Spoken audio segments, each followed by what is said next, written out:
তো ছেলেকে নিয়ে চলে গেলাম চাঁচর দেখতে, কারণ ওর পাপা যখন আসবে কাছ থেকে তখনকে আর আমাদের চাঁচর দেখা হবে না, তখনকে ধরিয়ে দেবে আর কি।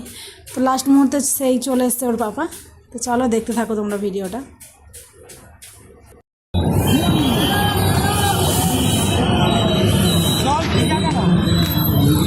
তো ফেলেছে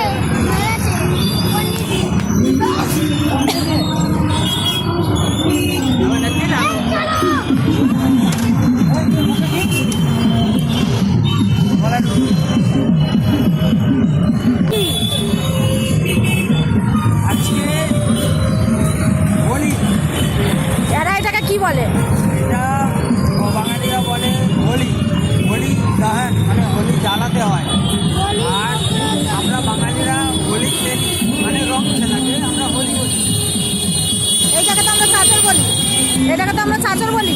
এটাকে আমরা চাঁচর বলি। বাবা কোথায় ছিল এতক্ষণ? তো ওইখানটা সে দেখে এসে আমরা আরও একটা জায়গায় চলে এলাম। আর এখানটায় দেখো কি সুন্দর করে সাজিয়েছে, বেশ ভালো লাগছে এখানটায়।